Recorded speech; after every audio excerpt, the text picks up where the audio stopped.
Hello friends, ಎಲ್ಲರಿಗೂ ಗುರುವಾರದ ಬೆಳಗಿನ ಶುಭೋದಯಗಳು. ನಾವು ಇವತ್ತು ಗುರುವಾರದ ಗುರುಪುಷ್ಯ ಯೋಗ ಅಂದ್ಬಿಟ್ಟು ಪೂಜೆನ ಮಾಡ್ತಾಯಿದ್ದೀವಿ ರಾಯರಿಗೆ. ಬನ್ನಿ ನಾವು ಏನೇನು ಪೂಜೆ ಮಾಡ್ತೀವಿ ಅಂತ ತೋರಿಸ್ತೀವಿ. ಇವತ್ತು ಗುರುಪುಷ್ಯ ಯೋಗ ಇರೋದ್ರಿಂದ ಆಲ್ಮೋಸ್ಟ್ ಅಲ್ಲಿ ಈ ಥರ ಪೂಜೆನ ಮಾಡಬೇಕು ಅಂತ ತಿಳ್ಕೊಂಡಿದ್ದೀನಿ ರಾಯರು ಬುಕ್ನ ಓದಿ.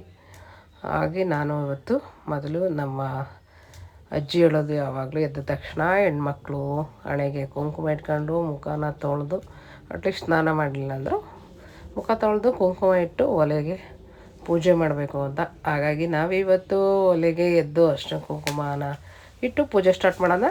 ಬನ್ನಿ, ಮೊದಲಿಗೆ ಅಲ್ಲೇ ಆವಾಗೆಲ್ಲ ಒಲೆಗಳಿತ್ತು, ಈಗ ಇದೇ ನಮಗೆ ದೇವರಂದು ಪೂಜೆ ಮಾಡ್ತಾಯಿದ್ದೀನಿ. ನಾನು ಮೊದಲು ಒಲೆ ಪೂಜೆ ಮಾಡ್ತಾಯಿದ್ದೀನಿ. ಒಲೆಗೆ ಅರಿಶಿನ ಕುಂಕುಮ ಎಲ್ಲ ಇಟ್ಟು ಪೂಜೆನ ಸ್ಟಾರ್ಟ್ ಮಾಡ್ತಾಯಿದ್ದೀನಿ.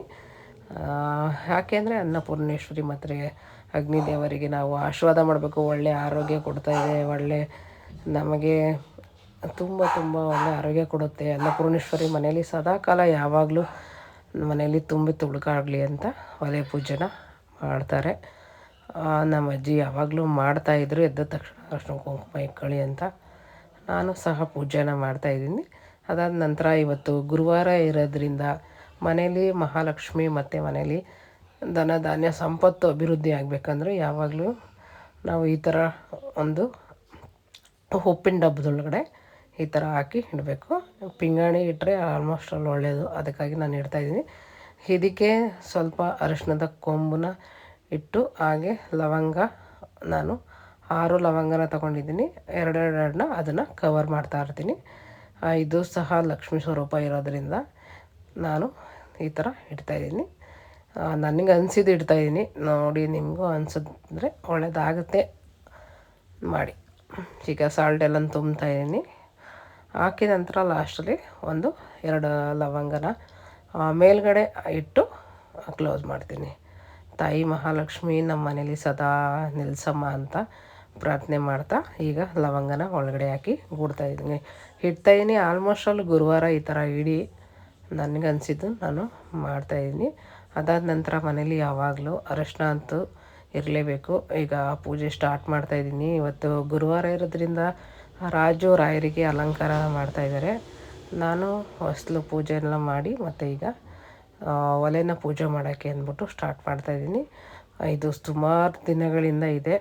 ಇದು ನೀರು ತುಂಬಿಟ್ಟಿರೋದ್ರಿಂದ ಅದು ಸ್ವಲ್ಪ ಕಲೆಗಳಿದೆ. ತುಂಬ ಚೆನ್ನಾಗಿದೆ. ಅದಂತೂ ನನಗೆ ಬಿಸಾಡೋಕ್ಕೆ ಮನಸ್ಸೇ ಆಗಿಲ್ಲ.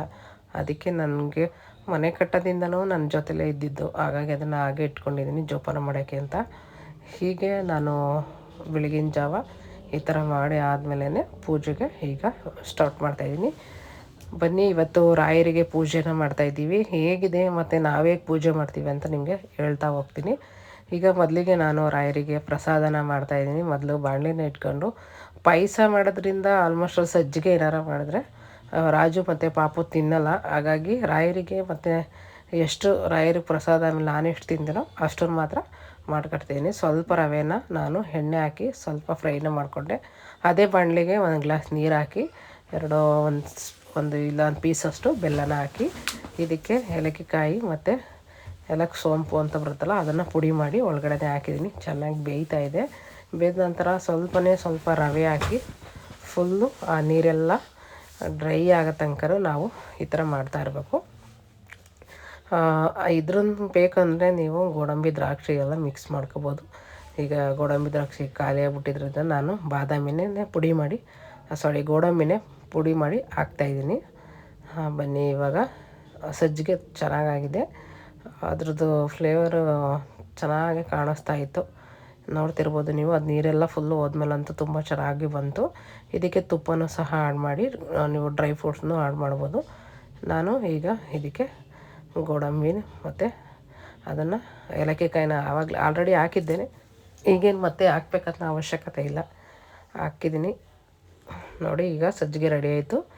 ರಾಜುಗೆ ರೆಡಿ ಮಾಡ್ತಾಯಿದ್ದಾರೆ, ದೇವ್ರಿಗೆ ಅಲಂಕಾರ ಮಾಡ್ತಿದ್ದಾರೆ. ಬನ್ನಿ, ರಾಯರಿಗೆ ಅಲಂಕಾರ ಮಾಡೋದು ಅಂದರೆ ರಾಜುಗೆ ಒಂಥರ ಏನೋ ಕ್ಯೂರಿಯಾಸಿಟಿ.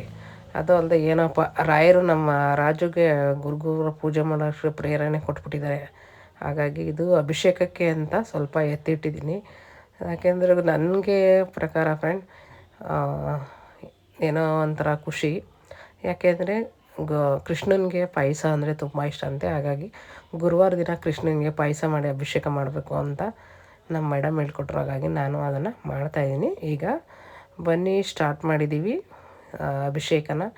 ಮೊದಲಿಗೆ ಗಣಪತಿ ಮತ್ತು ನಮ್ಮ ಲಕ್ಷ್ಮೀದೇವಿ ಮನೆ ದೇವರು ಅಮ್ಮನ ಪ್ರೇಯರ್ ಮಾಡ್ತಾ ಪ್ರಾರ್ಥನೆ ಮಾಡ್ತಾ ಹಾಲು ಮತ್ತು ಮೊಸರು, ಜೇನುತುಪ್ಪ, ಇದು ತುಪ್ಪ, ಸಕ್ಕರೆ ಇಷ್ಟನ್ನು 5 ಪಂಚಾಮೃತ ಅಂತ ಇಟ್ಕೊಂಡು ನಾವು ರಾಯರಿಗೆ ಅಭಿಷೇಕ ಮಾಡ್ತಾಯಿದ್ವಿ. ಮೊದಲಿಗೆ ಈಗ ಹಾಲಿನ ಅಭಿಷೇಕ ಮಾಡ್ತಾಯಿದ್ದೀನಿ ಫ್ರೆಂಡ್. ಬೆಳ್ಳಿ ತಟ್ಟೆಲೇ ಮಾಡ್ತೀನಿ. ಯಾಕೆ ಅಂದರೆ ನನಗೆ ಏನೂ ಇಲ್ಲದಾಗ ಕೊಟ್ಟಿದ್ದವ್ರ ದೇವರು ಬೆಳ್ಳಿ ತಟ್ಟೆ ಅನ್ನೋದೆಲ್ಲ ಕೊಟ್ಟಿದ್ದಾರೆ. ಹಾಗಾಗಿ ಬೆಳ್ಳಿ ತಟ್ಟೆನ ಇಟ್ಟು ಪೂಜೆ ಮಾಡೋಣ ಅಂದ್ಬಿಟ್ಟು ರಾಯರ ಅಭಿಷೇಕಕ್ಕೆ ಅಂತಲೇ ಬೆಳ್ಳಿ ತಟ್ಟೆ ಇಟ್ಬಿಟ್ಟಿದ್ದೀನಿ. ಅದಾದ ನಂತರ ಈಗ ನಾನು ಬೃಂದಾವನಕ್ಕೆ ಇದಕ್ಕೆ ರಾಯರಿಗೆಲ್ಲ ಹಾಲಿನ ಅಭಿಷೇಕನ ಮಾಡ್ತಾಯಿದ್ದೀನಿ. ಹಾಲಿನ ಅಭಿಷೇಕ ಏನಕ್ಕೆ ಮಾಡಬೇಕು ಅಂತಂದರೆ ನನಗೆ ಏನೇನು ಕೊಡಬೇಕು ಅಂತ ರಾಯರಿಗೆ ಗೊತ್ತಿರುತ್ತೋ ಅದನ್ನು ಖಂಡಿತವಾಗಿ ನಮಗೆ ಕೊಡ್ತಾರೆ. ಅದಕ್ಕಾಗಿ ನಾನು ರಾಯರಿಗೆ ಅಭಿಷೇಕನ ಮಾಡ್ತಾಯಿದ್ದೀನಿ ಫ್ರೆಂಡ್. ನಮ್ಮದು ಮಗಳು ಹುಟ್ಟಿದ ಹಬ್ಬದ ದಿನ ನಾನು ಕನಕಾಭಿಷೇಕನ ಮಾಡಿಸಿದ್ದೆ ರಾಯರ ಮಠ ಮೈಸೂರಲ್ಲಿ. ಅದು ಕನಕಾಭಿಷೇಕ ಮಾಡಿಸೋದು ಉದ್ದೇಶ ಏನಂದರೆ ನಮ್ಮ ಕಷ್ಟಗಳು ಏನೇನಿದೆಯೋ ಅದನ್ನು ಹೋಗ್ಲಾಡ್ಸಪ್ಪ ರಾಯರೇ, ಮತ್ತು ನನ್ನ ಮಗಳಿಗೆ ಒಳ್ಳೆ ಆಯುಸ್ಸು, ಆರೋಗ್ಯ, ಅಭಿವೃದ್ಧಿ, ಸಕ್ಸಸ್ ಕೊಡಪ್ಪ ಅಂತ ನಾನು ಕನಕಾಭಿಷೇಕನ ಮಾಡಿಸಿದ್ದೆ. ನೀವು ಯಾರಾದರೂ ಮಠದಲ್ಲಿದ್ದರೆ ನೀವು ಖಂಡಿತ ಗುರು ರಾಘವೇಂದ್ರ ಅವ್ರಿಗೆ ನೀವು ಕನಕಾಭಿಷೇಕನ ಮಾಡಿಸ್ಬೋದು. ಸೇವೆ ಅನ್ನೋದು ತುಂಬ ಇದೆ ಫ್ರೆಂಡ್. ಆ ಸೇವೆ ಎಲ್ಲನೂ ಮಾಡ್ಬೋದು. ಊರಲ್ಲಿ ಹೋದ ತಕ್ಷಣವೇ ಪಾದ ನಮಸ್ಕಾರ ಮಾಡ್ತಾರೆ, ಪಾದ ಸೇವೆನ ಮಾಡ್ತಾರೆ, ಉರುಳು ಸೇವೆನ ಮಾಡ್ತಾರೆ, ಹೆಜ್ಜೆ ನಮಸ್ಕಾರ ಹಾಕ್ತಾರೆ. ಅದಂತೂ ನನಗೆ ಸಖತ್ ಇಷ್ಟ. ನಾನು ಟ್ರೈನಿಂಗ್ ಮಾಡುವಾಗ ಆಲ್ಮೋಸ್ಟ್ ಹೆಜ್ಜೆ ನಮಸ್ಕಾರ ಆಗ್ತಾಯಿದ್ದೆ. PUC ಮತ್ತು ಇದಂತೂ ನರ್ಸಿಂಗ್ ಸೆಕೆಂಡ್ ಇಯರ್ ಕಷ್ಟ ಆಯಿತು. ಹಾಗಾಗಿ ನಾನು ರಾಯರಿಗೆ ಹೆಜ್ಜೆ ನಮಸ್ಕಾರನ ಹಾಕ್ತಾಯಿದ್ದೆ. ಈಗ ನಾನು ತುಪ್ಪನ ಹಾಕ್ತಾಯಿದ್ದೀನಿ. ತುಪ್ಪ ಮತ್ತು ಜೇನುತುಪ್ಪ, ಮೊಸರು, ಇದಾದ ನಂತರ ಸಕ್ಕರೆ, ಅದ್ರ ಮೇಲ್ಗಡೆ ನೀವು ಅಭಿಷೇಕನ ಮಾಡಬೇಕು. ಅಭಿಷೇಕನ ಮಾಡೋ ಉದ್ದೇಶ ಏನು ಅಂತಂದರೆ ನಮ್ಮನೇಲಿರೋಂಥ ಮುಷ್ಟಿಯಷ್ಟು ಇರಬೇಕು ಅಭಿಷೇಕ ಮಾಡೋದು ವಿಗ್ರಹ ಅಂತಾರೆ. ಖಂಡಿತ ಹೌದು. ಬಟ್ ಮನಸ್ಸಿಗಿಂತ ಯಾವುದೂ ಇಲ್ಲ ಅಂತ ನನ್ನ ನಂಬಿಕೆ. ನಾನು ಆಲ್ಮೋಸ್ಟ್ ಒಂದು ಮುಷ್ಟಿಯಷ್ಟು ಇರೋ ವಿಗ್ರಹಗಳನ್ನೇ ಮಾಡಿಸ್ಕೊಂಡಿದ್ದೀನಿ. ಗಣಪತಿನೇ ಆಗ್ಬೋದು, ಈವನ್ ಶಿವ ಆಗಿರ್ಬೋದು, ನಮ್ಮ ಮನೆ ದೇವ್ರು ಲಕ್ಷ್ಮೀ ದೇವಿ ಆಗಿರ್ಬೋದು, ಅದನ್ನೆಲ್ಲ ನಾನು ಮುಷ್ಟಿಲಿರೋ ಅಷ್ಟೇ ಗಣಪತಿ ಅಷ್ಟನ್ನೇ ಮಾಡಿಸ್ಕೊಂಡಿದ್ದೀನಿ. ಗಣಪತಿನೂ ಸಹ ಅಷ್ಟೇ. ನಾನು ಕೃಷ್ಣನ ಏನಕ್ಕೆ ಇದನ್ನು ಇಷ್ಟಪಡ್ತೀನಿ ಅಂತ ಅಂದರೆ ನನಗೆ ಮಕ್ಕಳಿಲ್ಲ ಇರೋ ಕಾರಣ ನಾನು ಕೃಷ್ಣನ ಪೂಜೆ ಮಾಡಿದ್ದೆ. ಹಾಗಾಗಿ ಇಷ್ಟು ದೊಡ್ಡದೇ ಬೇಕು ನನಗೆ ಅಂತ ಇಟ್ಕೊಂಡಿದ್ದೀನಿ. ನೀವು ಯಾರಾದರೂ ವಿಗ್ರಹನ ಎಷ್ಟು ದೊಡ್ಡದು ಇಟ್ಕೋಬೋದಾ ಅಂತ ಅಂದರೆ ಇಟ್ಕೋಬೋದು ಫ್ರೆಂಡ್. ಯಾಕೆಂದರೆ ದೇವ್ರನ್ನ ವಿಗ್ರಹನೇ ಇಟ್ಕೋಬಾರ್ದು ಅಂದರೆ ಏನರ್ಥ ಅಲ್ವಾ. ನಾನು ಇಟ್ಕೊಂಡಿದ್ದೀನಿ. ಇದು ನನಗೆ ಮುಷ್ಟಿಯಷ್ಟಿದೆ. ನಮ್ಮ ಮನೆ ದೇವರು ಲಕ್ಷ್ಮೀ ದೇವಿ ಮತ್ತು ಇದು ಗಣಪತಿ. ಈಗ ಮಗಳು ಪೂಜೆ ಮಾಡ್ತಾಯಿದ್ದಾಳೆ. ರಾಜರದ್ದು ಅಲಂಕಾರ ಮುಗೀತು. ರಾಜು ಇವಾಗ ಪೂಜೆನ ಸ್ಟಾರ್ಟ್ ಮಾಡಿದ್ದಾರೆ. ಮಗಳು ಮೊದಲು ಮಾಡಲಿ ಅಂದ್ಬಿಟ್ಟು ನಾವು ಹಿಂದೆ ಇದ್ದೀವಿ. ಮಗಳೂ ಅಷ್ಟೇ ರಾಯರದ್ದು ಅಭಿಷೇಕ ಮಾಡೋದು ಮತ್ತು ಪೂಜೆ ಮಾಡೋದು ಅಂದ್ರೆ ಅವಳಿಗೂ ಸಖತ್ ಇಷ್ಟ. ಕೃಷ್ಣಂದು ಅವಳಿಗೆ ತುಳಸಿ ಮಾಲೆ ಡ್ಯಾನ್ಸಲ್ಲಿ ಹಾಡಬೇಕಾದ್ರೆ ಕೊಟ್ಟಿದ್ರು. ಹಾಗಾಗಿ ಅವಳು ಗುರುವಾರ ವೇರ್ ಮಾಡ್ತಾಳೆ, ಹಾಕೋತಾಳೆ ತುಳಸಿ ಮಾಲೆನ. ಕೃಷ್ಣಂದು ಏನೋ ಒಂಥರ ನಮಗೆ ಆ ಕೃಷ್ಣ ನಗ್ತಾರೆ ಒಂದು ಮುಖ ನೋಡಿದ್ರೆ ಅನ್ನೋ ಥರ ಖುಷಿಯಾಗುತ್ತೆ. ರಾಯರಿಗೆ ಇವತ್ತು ಗುರುಪುಷ್ಯ ಯೋಗ ಇರೋದ್ರಿಂದ ಫ್ರೆಂಡ್, ನೀವು ಇವತ್ತು ರಾಯರ ಹತ್ರ ಏನು ಕೇಳ್ತಿರೋ ಅದು ಜಾಸ್ತಿ ಆಗುತ್ತೆ ಅಂತ ಒಂದು ನಂಬಿಕೆ. ಕೇಳ್ತಾಯಿದ್ದೀವಿ. ಎಲ್ಲರಿಗೂ ಒಳ್ಳೆಯದಾಗಲಿ. ಎಲ್ಲರೂ ಯಾರ ಕಷ್ಟದಲ್ಲಿದ್ದೀವಿ, ಅದು EMIಗಳು ಲೋನ್ಗಳಿದ್ದಾವೆ ಎಲ್ಲ ಕ್ಲಿಯರ್ ಆಗಲಿ ಅಂತ ನಾನು ಪೂಜೆನ ಮಾಡ್ತಾಯಿದ್ದೀನಿ. ಎಲ್ಲರಿಗೂ ಒಳ್ಳೆಯದಾಗ್ಲಪ್ಪ. ನಮ್ಮ ಅಪ್ಪನ ಮನೆಗೆ, ನನ್ನ ಗಂಡನ ಮನೆಗೆ, ಇಡೀ ನನ್ನ ಫ್ಯಾಮಿಲಿ ಮೆಂಬರ್ಸ್ ಯಾರಿದ್ದಾರೆ ಎಲ್ಲರಿಗೂ ಒಳ್ಳೆಯದಾಗಲಿ. ಎಸ್ಪೆಷಲಿ ನನ್ನ ಮಗಳಿಗೆ ಎಕ್ಸಾಮ್ ನಡೀತಾ ಇದೆ. ರಾಯರು ಅವಳಿಗೆ ಒಳ್ಳೇದು ಮಾಡಲಿ ಅಂತ ಬೇಡ್ಕೊತಾ ಇದ್ದೀವಿ. ಈಗ ರಾಯನ ಸಹ ಅವ್ರ ಅಪ್ಪನ ಜೊತೆ ಈಗ ನಮಸ್ಕಾರ ಮಾಡ್ತಾಯಿದ್ದೀನಿ. ರಾಜುದು ನಮಸ್ಕಾರ ಮಾಡಾದ್ಮೇಲೆ ಅವರು ಮಂಗಳಾರತಿ ಮಾಡೋದು. ಹಾಗಾಗಿ ಫುಲ್ಲು ಸ್ಟ್ರೈಟು ಒಂದು ನಮಸ್ಕಾರ ಮಾಡಿ ಈಗ ಬನ್ನಿ 5 ನಮಸ್ಕಾರ ಮಾಡ್ತಾರೆ. ಇದೇ ಅವ್ರಿಗೆ ಮನೆಯೇ ಮಂತ್ರಾಲಯ ಥರ ನೋಡಿ. ಈಗ ಮಹಾಮಂಗಳಾರತಿ ಮಾಡ್ತಾಯಿದ್ದಾರೆ. ಇದು ಮಾಡಿದ್ರೇ ಮುಗೀತು ಪೂಜೆ ಅಂತ ಫ್ರೆಂಡ್. ರಾಯರಿಗೆ ಈಗ ನಾವು ಸಜ್ಜಿಗೆಯನ್ನು ಮಹಾಮಂಗಳಾರತಿನ ಮಾಡ್ತಾಯಿದ್ದೀವಿ. ಆಲ್ಮೋಸ್ಟ್ ಆಲ್ ರಾಯರಿಗೆ ಪೂಜೆ ಮಾಡೋಕ್ಕೆ, ಅಭಿಷೇಕಕ್ಕೆ ಮತ್ತು ಅಲಂಕಾರಕ್ಕೆ ಗುರುವಾರ ನಮಗೆ ಒಂಥರ ಏನೋ ಖುಷಿ. ರಾಯರು ನಮ್ಮ ಕೈಲಿ ಪೂಜೆ ಮಾಡಿಸ್ಕೊತವ್ರ ಅಥವಾ ನಮ್ಮನ್ನು ಸೆಲೆಕ್ಟ್ ಮಾಡ್ಕೊಂಡವ್ರ ಅನ್ನೋದೇ ನಮಗೊಂದು ಪುಣ್ಯ. ಹಾಗಾಗಿ ನಾವು ಅದನ್ನು ಏನೋ ಒಂಥರ ಖುಷಿಯಾಗಿ, ಒಂದು ಗ್ರೇಟಾಗಿ, ಒಂದು ಮನಸ್ಸಿಗೆ ಪಾಸಿಟಿವ್ ಆಗಿ ಥಿಂಕ್ ಮಾಡ್ತಾ ನಾವು ರಾಯರ ಪೂಜೆನ ಮಾಡ್ತಾಯಿದ್ದೀವಿ. ಹಾಗೆ ರಾಯರ ಬುಕ್ಕನ್ನ ಬರೀತಿದ್ದಾರೆ. ಫ್ರೆಂಡ್, ಯಾರ್ಯಾರಿಗಾರು ರಾಯರ ಬುಕ್ ಬೇಕಂದರೆ ನೀವು ಕಮೆಂಟ್ ಹಾಕಿ, ನಾನು ಅವ್ರಿಗೆ ನಿಮ್ಮ ಅಡ್ರೆಸ್ಗಳಿಗೆ ಸೆಂಡ್ ಮಾಡಿಸ್ತೀನಿ. ಯಾಕೆಂದರೆ ಗುರುಗಳು ನನಗೆ ನಂಬರನ್ನು ಸಹ ಕೊಟ್ಟಿದ್ದಾರೆ. ಯಾರ್ಯಾರು ಬುಕ್ಕನ್ನು ಬರಿತೀನಿ ಅಂತ ರಾಘವೇಂದ್ರನ್ನ ಇಷ್ಟಪಡ್ತೀರೋ ಅವ್ರು ಬೇಕು ಅಂದರೆ ಬೇಕಾದ್ರೆ ನೀವು ಬುಕ್ ಮಾಡ್ಕೋಬೋದು. ಅವ್ರ ನಂಬರ್ ಬೇಕು ಅಂದರೆ ನಾನು ನಿಮಗೆ ಸೆಂಡ್ ಮಾಡ್ತೀನಿ. ಕಮೆಂಟಲ್ಲಿ ಸೆಂಡ್ ಮಾಡಿ. ನಿಮ್ಗೆ ಏನಾದರೂ ಬುಕ್ ಬೇಕಿದ್ದರೆ, ಇದರಲ್ಲೇನು ಈ ಬುಕ್ಕಿಂದೇನು ಪ್ರಮೋಷನ್ ಇಲ್ಲ ಫ್ರೆಂಡ್. ನನ್ನಿಂದ 4 ಜನಕ್ಕೆ ಯೂಸ್ ಆಗಲಿ ಅಂತ ಅಷ್ಟೇ. ನಾನು ಅದನ್ನು ತೊಗೊಂಡು ಬರಿತಾಯಿದ್ದೀನಿ. ನನ್ನಿಂದನೂ ಯಾರಿಗಾರೋ ಒಬ್ರಿಗೆ ಒಳ್ಳೆಯದಾದರೆ ಅದು ನನಗೆ ಖುಷಿ ಅಲ್ವಾ ಅಂತ ಈ ಥರ ಹೆಲ್ಪ್ ಮಾಡೋಣ ಅಂತ ಇದ್ದೀನಿ. ಹಾಗೆ ಕರಂಗಲ ಮಾಲೆ ಬೇಕು ಅಂದ್ರೂ ನೀವು ನನಗೆ ಈ ನಂಬರ್ಗೆ ಕಾಂಟ್ಯಾಕ್ಟ್ ಮಾಡ್ಬೋದು. ಕರಂಗಲ ಮಾಲೆ ಸಹ ಗುರುಗಳು ನನಗೆ ಸೆಂಡ್ ಮಾಡ್ತಾರೆ. ನಾನು ಅದನ್ನು ನಿಮಗೆ ನಿಮ್ಮ ಅಡ್ರೆಸ್ಗೆ ಸೆಂಡ್ ಮಾಡಿಕೊಡೋಂಥದ್ದನ್ನ ವ್ಯವಸ್ಥೆನ ಮಾಡಿಕೊಡ್ತೀನಿ.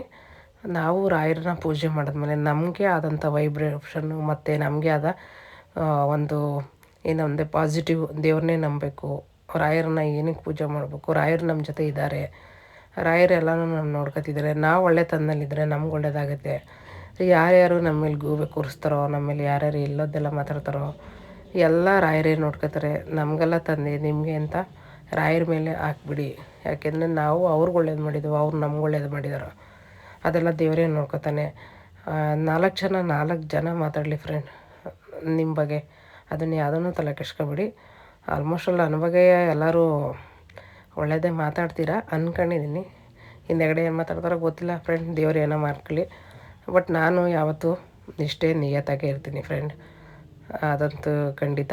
ಬನ್ನಿ, ಇವಾಗ ನಾನು ರಾಯರಿಗೆ ಗುರುಪುಷ್ಯ ಯೋಗ ಇರೋದ್ರಿಂದ ನನ್ನ ಬೇಡಿಕೆ ಏನಿದೆ ಅದನ್ನು ನಾನು ಮುಡುಪು ಕಟ್ಟೋ ಥರ ರಾಯರಿಗೆ ಕಟ್ತಾಯಿದ್ದೀನಿ ಫ್ರೆಂಡ್. ನಾನು 9 ದಿನ ರಾಯರಿಗೆ ಈ ಥರ ಮುಡುಪನ್ನ ಕಟ್ಟಿ ಒಂದು ಏನೋ ಸಂಕಲ್ಪ ಇಟ್ಕೊಂಡಿದ್ದೀನಿ. ಅದು ಸಕ್ಸಸ್ ಆಗಬೇಕು ಅಂತ ಮಾಡ್ತಾರೆ. ಇದು ಗುರುವಾರ ದಿನವೇ ಸ್ಟಾರ್ಟ್ ಮಾಡಬೇಕು. ನೀವು ಏನಿಲ್ಲ, ಸಿಂಪಲಾಗಿ ಒಂದು ವೈಟದ್ದು ಬಟ್ಟೆ ತಗೊಳ್ಳಿ, ಅದಕ್ಕೆ ಎಲ್ಲೋ ಹಾಕೊಳ್ಳಿ, ಎಲ್ಲೋ ಮಿಕ್ಸ್ ಮಾಡಿ ಅದಕ್ಕೆ ನಾವು ಒಂದು ಅರಿಶಿನ ಕುಂಕುಮನ ಇಟ್ಟು, ತುಳಸಿ ಇಟ್ಟು, 21 ಕಾಯಿನ ಇಟ್ಟು, ನಿಮ್ಗೆ ಏನು ಅನಿಸಿದೆ, ನಿಮ್ಗೆ ಏನು ಆಗಬೇಕು ಅದನ್ನು ಆಲ್ಮೋಸ್ಟ್ ಆಲ್ ಪಾಸಿಟಿವ್ ಆಗೋದನ್ನೇ ಬರೀರಿ ಫ್ರೆಂಡ್. ನಿಮ್ಗೆ ಏನು ಬೇಕೋ ಅದನ್ನು ಬರೀರಿ, ಈ ಕಷ್ಟಗಳೆಲ್ಲ ಬರೀಬೇಡಿ. ಯಾಕೆಂದರೆ ದೇವರು ರಾಯರಿದ್ದಾರೆ ಅಂತ ನಾವೇ ಮನಸ್ಸಿಗೆ ಅಂದಮೇಲೆ ರಾಯರು ನೋಡ್ಕೋತಾರೆ. ಅವ್ರ ಹತ್ರ ಕಷ್ಟನೆಲ್ಲ ಹೇಳ್ಬಾರ್ದು, ಬರಿಕೊಂಡು ಇಡಬಾರ್ದು. ನಮ್ಗೇನು ಬೇಕು, ರಾಯರೇ ನಮ್ಗೇನು ಕೊಡ್ತೀರಾ ಅದನ್ನು ಕೊಡಿ, ನಮ್ಗೆ ಇದನ್ನೇ ಬೇಕು ಅಂತ ನೀವು ರಾಯರನ್ನ ಕೇಳಿ ಇದರೊಳಗಡೆ ಮುಡುಪನ್ನ ಕಟ್ಟಬೇಕು. ಆಲ್ಮೋಸ್ಟ್ ನಮಗೆ ಯಾರೂ ಇಲ್ಲ ತಂದೆ, ನೀನೇ ನಮಗೆ ಎಲ್ಲ, ಗುರುರಾಯ ನೀನೇ ನಮಗೆ ಎಲ್ಲ ಅಂತ ನೀವು ರಾಯರ ಹತ್ರ ಪುಟ್ಟು ಫೋಟೋನಾರು ಇಟ್ಕೊಂಡು ನೀವು ಬೇಡ್ಕೊಳ್ಳಿ. ಖಂಡಿತ ನಿಮ್ಗಾಗುತ್ತೆ. ನಾವು 2 ಕೆಲಸ ಅಂದ್ಕೊಂಡಿದ್ದೀವಿ, ಅದನ್ನು ಮಾಡಿಕೊಡಿ ಅಂತ ರಾಯರ ಹತ್ರ ಈಗ ನಾವು ಕೇಳ್ತಾಯಿದ್ದೀವಿ. ಖಂಡಿತ ಅದಾಗುತ್ತೆ. ಅದಾದ ತಕ್ಷಣ ನಾನು ನಿಮಗೆ ಶೇರ್ ಮಾಡ್ತೀನಿ. ರಾಯರನ್ನ ನಂಬಿದವ್ರು ನಂಬಿ ಕೆಟ್ಟವರಿಲ್ಲವೋ ಅಂತ ಅನ್ನೋವಾಗೆ ನಿಜವಾಗ್ಲೂ ದೇವರು ನಮ್ಮನ್ನು ಯಾವತ್ತೂ ಹಾಳು ಮಾಡಲ್ಲ. ನಾವು ಇನ್ನೂ ಉನ್ನತ ಸ್ಥಾನ ನಂಬಿಕೆ ಫ್ರೆಂಡ್. ಫ್ಯಾಮಿಲಿಯಲ್ಲಿ ಏನಂದರೆ ನೀವು ಏನೇ ಮಾಡಿದ್ರು ಅದನ್ನು ನಿಮ್ಮನ್ನು ಅವರು ಒಳ್ಳೆತನದಲ್ಲಿ ನೋಡಲ್ಲ. ಆಲ್ಮೋಸ್ಟ್ ಆಲ್ ಅವರು ಒಳ್ಳೆಯದಾಗಲಿ ಇವರು ಒಳ್ಳೆಯದಾಗುತ್ತೆ ಅಂತ ನೀವು ಮಾಡೋಕ್ಕೆ ಹೋದಷ್ಟು ನಿಮಗೆ ಕೆಟ್ಟದ್ದೇ ಬಯಸ್ತಾರೆ. ಅವ್ರನ್ನೆಲ್ಲ ಸೈಡಿಗೆ ಬಿಟ್ಟು ನಿಮ್ಮ ಜೀವನ ಮಾತ್ರ ನೀವು ನೋಡ್ಕೊಳ್ಳಿ. ನೀವು ಎಷ್ಟು ಹೆಲ್ಪ್ ಮಾಡಿದ್ರು ಫ್ಯಾಮಿಲಿ ಮೆಂಬರ್ಸ್ಗಂತೂ ಮಾಡಬೇಡಿ. ಆಲ್ಮೋಸ್ಟ್ ಆಲ್ ಹೊರಗಡೆನ ಜನಕ್ಕೆ ಮಾಡಿ, ಅವ್ರು ನಿಮ್ಗೆ ಹೆಲ್ಪ್ ಮಾಡ್ತಾರೆ. ಈಗ ಬನ್ನಿ, ರಾಯರ ಹತ್ರ ಮುಡುಪು ಕಟ್ಟುವಾಗ ನೀವು ಆಲ್ಮೋಸ್ಟ್ ಆಲ್ ಪಾಸಿಟಿವ್ನೇ ಥಿಂಕ್ ಮಾಡಿ, ನನಗೆ ಒಳ್ಳೇದಾಗೇ ಆಗುತ್ತೆ, ರಾಯರೇ ನೀವಿದ್ದೀರ, ನೀವು ಮಾಡಿಕೊಡ್ತೀರಿ ಇದನ್ನು ಅಂತ ಮುಡುಪನ್ನ ಕಟ್ಟು ರಾಯರ ಪಾದದ ಹತ್ರ ಇಟ್ಬಿಡಿ. ನಾನು ರಾಯರ ಪಾದ ಹತ್ರ ಇಡ್ತಾಯಿದ್ದೀನಿ. ಅದ್ರ ಮೇಲ್ಗಡೆ ಕೃಷ್ಣನ ಇಡ್ತಾಯಿದ್ದೀನಿ. ಯಾಕೆಂದರೆ ರಾಯರು ಪೂಜೆ ಮಾಡ್ತಿರೋದೇ ಕೃಷ್ಣ. ಹಾಗಾಗಿ ಥ್ಯಾಂಕ್ ಯು ಫ್ರೆಂಡ್. ಇವತ್ತಾಗಿತ್ತು ನಮ್ಮ ಗುರುಪುಷ್ಯ ಗುರುವಾರ.